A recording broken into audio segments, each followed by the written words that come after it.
बोलिए गणेश भगवान की जय। आज हम अगहन मास की विनायक चतुर्थी की पावन कथा सुनने जा रहे हैं। यह कथा भगवान गणेश की कृपा और उनके चमत्कारों की है। कृपया मन लगाकर कथा सुने। बहुत समय पहले की बात है। उत्तर भारत के एक छोटे से गांव में धर्मदत्त नाम का एक गरीब ब्राह्मण रहता था। वह बहुत ईमानदार, शांत स्वभाव और भगवान का सच्चा भक्त था। उसकी पत्नी का नाम सुभद्रा था, जो बहुत ही संस्कारी और पतिव्रता स्त्री थी। दोनों पति पत्नी बहुत मेहनती थे, लेकिन गरीबी ने उनका पीछा छोड़ने का नाम नहीं लेती थी। उनकी झोपड़ी मिट्टी की थी, छत फूस की बनी थी। कई बार तो ऐसा भी होता था कि उन्हें दिन में केवल एक ही बार भोजन नसीब होता था। फिर भी वे कभी भी किसी से शिकायत नहीं करते थे। वे कहते, जो भगवान की इच्छा वही स्वीकार है। गांव के लोग अक्सर उनका मजाक उड़ाते और कहते, इतनी पूजा पाठ करने के बाद भी तुम्हारे पास कुछ नहीं है। लेकिन धर्मदत्त मुस्कुराकर उत्तर देता, भगवान देर से सही पर न्याय अवश्य करते हैं। एक दिन शीत ऋतु का समय था और अगहन मास चल रहा था। गांव के बाहर से एक वृद्ध साधु आए। उनके शरीर से दिव्य तेज झलक रहा था। वे बहुत थके हुए और भूखे प्रतीत हो रहे थे। धर्मदत्त ने उन्हें देखते ही नम्रता से प्रणाम किया और बोला, महाराज हमारे घर पधारिए, यही सौभाग्य है। साधु उनके घर पहुँचे। सुभद्रा ने घर में जो थोड़ा सा आटा था उससे रोटी बनाई और उन्हें प्रेम से भोजन कराया। दोनों ने पूर्ण श्रद्धा से उनकी सेवा की। सेवा से प्रसन्न होकर साधुओं ने कहा, वत्स धर्मदत्त, तुम अत्यंत पुण्यवान हो। तुम्हारी गरीबी का कारण पूर्व जन्म का एक छोटा सा दोष है, परंतु अगहन मास की विनायक चतुर्थी का व्रत करने से तुम्हारे सभी कष्ट समाप्त हो जाएंगे। धर्मदत्त ने हाथ जोड़कर पूछा, महाराज यह व्रत कैसे किया जाता है? साधु बोले, इस व्रत में भगवान गणेश की पूजा की जाती है। प्रातः स्नान कर स्वच्छ वस्त्र पहनकर गणपति की मूर्ति या चित्र की स्थापना करो। दुर्वा, मोदक, लड्डू और लाल फूल अर्पित करो। पूरे दिन व्रत रखो और शाम को कथा सुनकर आरती करो। इतना कहकर साधु अंतर ध्यान हो गए। धर्मदत्त और सुभद्रा ने ठान लिया कि वे यह व्रत पूर्ण श्रद्धा से करेंगे। अगहन मास की विनायक चतुर्थी के दिन वे सुबह बहुत जल्दी उठे, नदी में स्नान किया, स्वच्छ वस्त्र पहने और घर को साफ किया।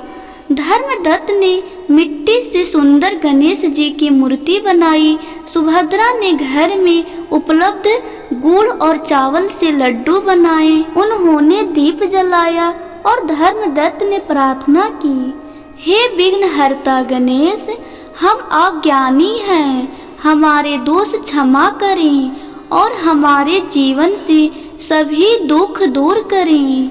वे पूरे दिन उपवास में रहें, मन में भगवान का स्मरण करते रहें। रात को जब दोनों सो गईं, तब धर्मदत्त को स्वप्न में भगवान गणेश के दर्शन हुए। गणेश जी ने कहा, वत्स तुम्हारी भक्ति सच्ची है, कल से तुम्हारे जीवन में परिवर्तन होगा, लेकिन अहंकार मत करना, सदा धर्म के मार्ग पर चलना। सुबह जब धर्मदत्त जागा तो उसका मन आनंद सा भर गया। उसी दिन गांव में एक धनवान व्यापारी आया। वह अपने पुत्र के लिए एक ईमानदार गुरु खोज रहा था।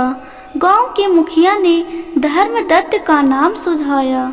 व्यापारी ने धर्मदत्त से कहा, तुम मेरे पुत्र को वेद और संस्कार सिखाओ, बदले में मैं तुम्हें अच्छा वेतन दूंगा।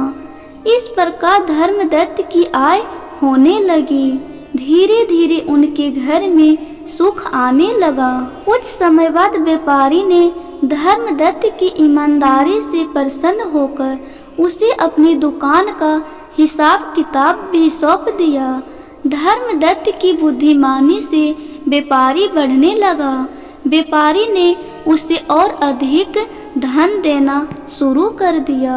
सुभद्रा ने कहा, यह सब गणेश जी की कृपा है, हमें उनका व्रत कभी नहीं छोड़ना चाहिए। अब वे हर वर्ष अघन मास की विनायक चतुर्थी का व्रत विधि पूर्वक करने लगा। जो लोग पहले उनका मजाक उड़ाते थे अब उनके पास आकर पूछने लगे, धर्मदत्त जी, आपने ऐसा क्या कि आपका भाग बदल गया? धर्मदत्त ने विनम्रता से उत्तर दिया, यह सब विनायक चतुर्थी के व्रत और गणेश जी की कृपा से हुआ है। धीरे धीरे पूरा गांव इस व्रत को करने लगा।